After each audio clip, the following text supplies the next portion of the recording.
Halo sahabat, selamat datang di channel Nisa Audio Official. Jangan lupa setelah menonton, klik like, komen, dan subscribe ya. Terima kasih. Akhirnya Daniel dan Brian sampai di rumahnya. Nampak seorang wanita bertubuh tegap dengan blazer hitam yang menambah pesonanya sebagai bodyguard. Hai, saya Brian, asisten CEO Daniel Kim. Dan ini CEO Daniel Kim. Kamu Gea yang direkomendasikan perusahaan penyedia layanan bodyguard? Tanya Brian setelah memperkenalkan diri dan bosnya. Daniel hanya tersenyum tipis saat Gea menunduk hormat padanya. Benar Pak, perkenalkan saya Gea. Siapa yang perlu saya kawal Pak? Tanya Gea balik. Calon istri CEO Daniel, namanya Anissa. Kita akan ke rumahnya terlebih dahulu. Sebelumnya biar bos saya memilihkan mobil yang bisa kamu pakai. Jelas Brian. Gea hanya mengangguk dan mengikuti langkah dua pria di depannya. Mereka memasuki garasi. Berbagai merek mobil ada di sana. Pajero Sport, Benz, kelas sedan Porsche, Hyundai, Porsche Panamera. Mobil-mobil itu berjejer rapi di garasi. Daniel memilih Pajero Sport untuk dibawa Gea, bukan karena itu yang termurah, tapi lebih nyaman, dan Nisa pasti menolak jika diberinya yang termahal. Daniel memilih mobil bukan berdasarkan harga, tapi dia lebih suka yang membuatnya nyaman, terlebih lagi yang ukurannya besar, agar dia bisa bersantai saat di mobilnya. Itu kenapa dia sendiri paling sering memakai si Odyssey yang menurutnya nyaman. Bawa yang itu saja, itu akan membuat Nisa nyaman. Tunjuk Daniel sebuah mobil Pajero Sport. Baik tuan, lalu apa saya langsung menjemputnya Nisa? Kalau iya, boleh saya minta alamatnya? Ucap Gea dengan suara tegasnya. Tentu saja, dia bisa ngamuk kalau hari ini nggak dijemput. Dan panggil saja saya seperti Brian memanggil saya. Dan sebaiknya kamu jangan panggil dia nyonya. Dia nggak akan nyaman. Panggil dia senyamannya, tapi jangan panggil nyonya, jelas Daniel. Baik bos, sekarang saya akan menjemputnya, pamit Gea. Oh ya, saya sudah kirim alamatnya di ponselmu, timpal Brian sambil mengacungkan ponselnya. Baik pak, jawab dia singkat. Waduh, jangan panggil saya pak, saya lebih suka dipanggil asisten Brian, tugas Brian. Iya, baiklah asisten Brian, saut Gea kikuk. Ya sudah, sekarang kamu jemput dia dan antar dia sampai ke meja kerjanya. Kalau sudah kamu bisa santai, sampai nanti jika dia mau keluar kantor dan pulang baru kamu kawal dia lagi. Saat di luar kantor jangan sampai kamu lepas pengawasan darinya.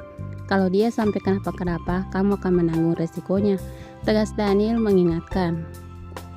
Baik bos, kalau begitu saya berangkat sekarang, pamit Gea. Daniel hanya mengangguk. Brian pun hanya membalas dengan senyuman. Daniel dan Brian langsung menuju kantornya, sedangkan Gea langsung meluncur ke rumah Nisa. Dan saat sampai di kediaman Nisa, Gea sedikit terkejut. Nampak rumah sederhana di depan matanya. Yang awalnya dia berpikir rumah Nisa tidak jauh beda dengan rumah Daniel yang bak istana. Ditetapnya kembali layar ponselnya, diceknya kembali alamat yang tertera. Tapi ternyata itu benar, dia tak salah tujuan. Nisa wanita beruntung, bisa menjadi calon istri Daniel. Itu yang dipikirkan Gea, namun sebagai pengawal terlatih, Gea tidak boleh banyak bicara, menerima segala yang diperintahkan padanya, tak peduli siapa yang harus dilayaninya. Gea harus patuh dan hormat. Gea pun masuk ke pekarangan rumah Nisa dan turun dari mobilnya. Gea mengetuk pintu rumah sederhana itu dan muncullah seorang wanita parubaya dengan senyum ramahnya. Assalamualaikum bu, apa benar ini rumah Nona Nisa? Tanya Gea sopan. Waalaikumsalam, iya benar, silakan masuk. Kamu yang dikirim oleh Daniel ya? Tanya ibu. Iya bu, saya pengawal Nona Nisa yang dikirim bos Daniel. Apa Nona Nisa ada? Biar saya tunggu di sini saja bu, ucap Gea menolak untuk masuk. Oh ya sudah, sebentar ibu panggilkan ya. Ibu langsung masuk saat Gea membalasnya dengan anggukan. Tak lama nampak wanita cantik keluar dari ruangan dalam. Gea sampai berpikir, wajar saja bos Daniel tergila-gila padanya, sampai-sampai menyewa pengawal untuk melindungi calon istrinya. Ternyata wanita itu begitu cantik, meski dalam kesederhanaan, tak bisa menutupi kecantikannya yang sangat alami. Kamu yang dikirim bos Daniel? Iya, perkenalkan saya Nisa. Ucap Nisa memperkenalkan diri dan mengulurkan tangannya, membuat Gea tersadar dari lamunannya. Iya Nona Nisa, saya Gea.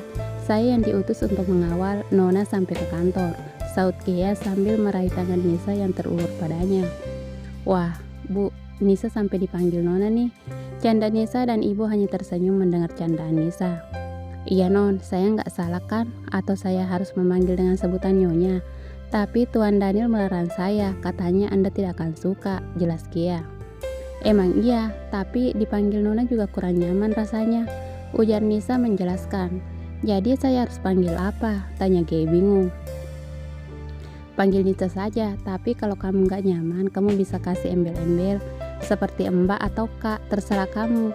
Nyamannya manggil apa? Ucap Nisa memasrahkan Gea akan panggilan untuknya. Oh, baiklah Mbak Nisa, ayo kita berangkat sekarang, ajak Gea. Nisa tersenyum dan mengangguk.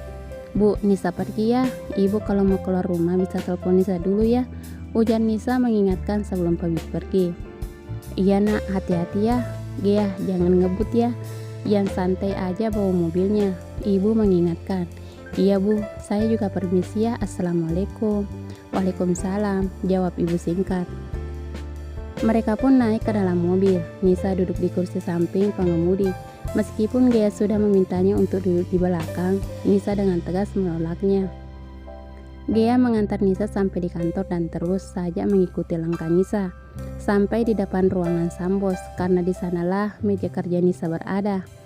Baiklah Gea, kamu bisa istirahat. Nanti jika perlu sesuatu, saya akan memanggilmu.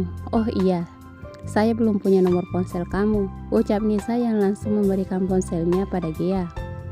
Gea pun memiskal nomor Nisa dan langsung menyimpan nomor ponsel Nisa, begitupun sebaliknya. Lalu Gea meninggalkan meja kerja Nisa untuk menunggu Nisa di kantin perusahaan, karena di sana lebih santai, juga lebih dekat dari kantor, agar jika Nisa memerlukannya, dia bisa secepatnya datang. Nisa pun bekerja seperti biasa, hanya saja sekretaris Sambos sejak tadi menatapnya heran, karena Nisa diantar oleh seseorang yang terlihat seperti pengawal. Ada apa Mbak Erni? Kenapa sejak tadi memandang saya? Apa ada yang aneh dari wajah saya? Tanya Nisa heran. Gak apa-apa, tapi siapa wanita tadi? Sepertinya dia seorang pengawal. Menilik dari penampilannya, tanya Erni.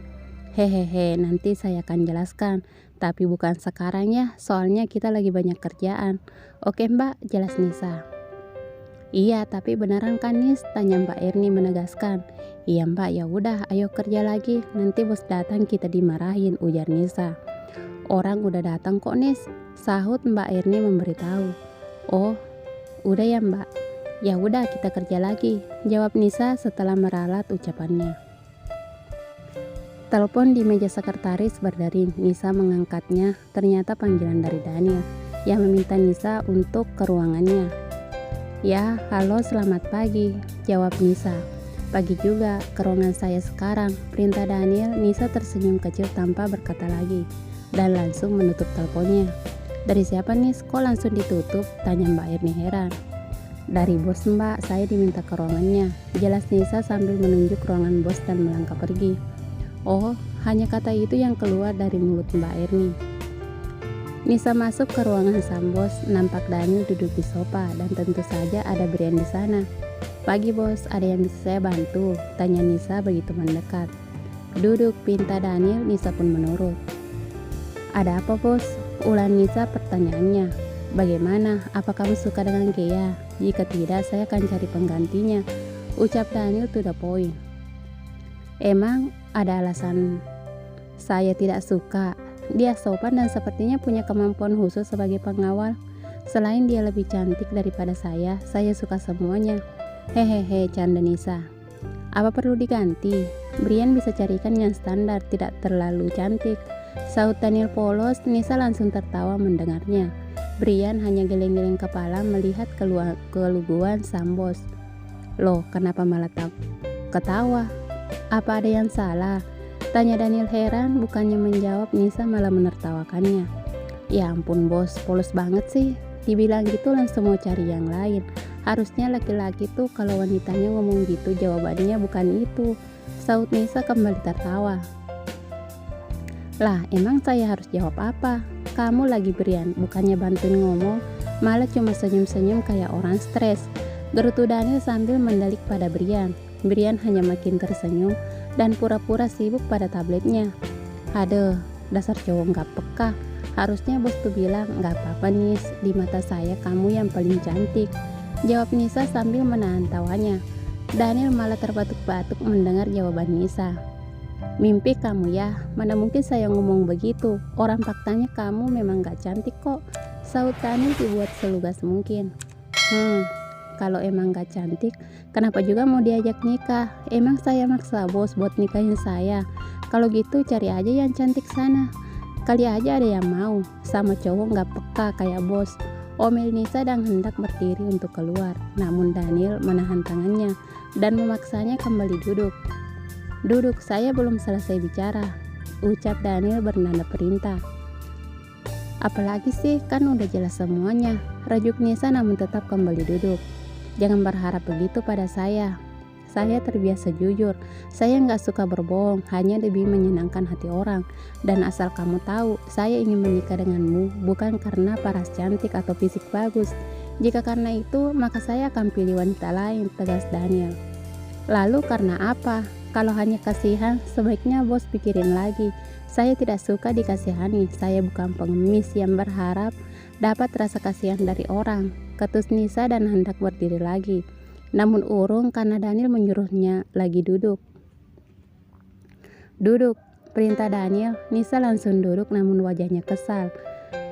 Daniel tersenyum kecil. Daniel sangat senang melihat Nisa sedang merajuk. Brian hanya menunduk menyembunyikan tawanya.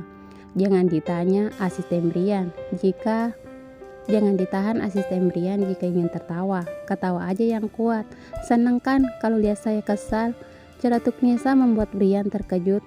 Brian mengangkat kepalanya dan hanya menggelengkan kepalanya.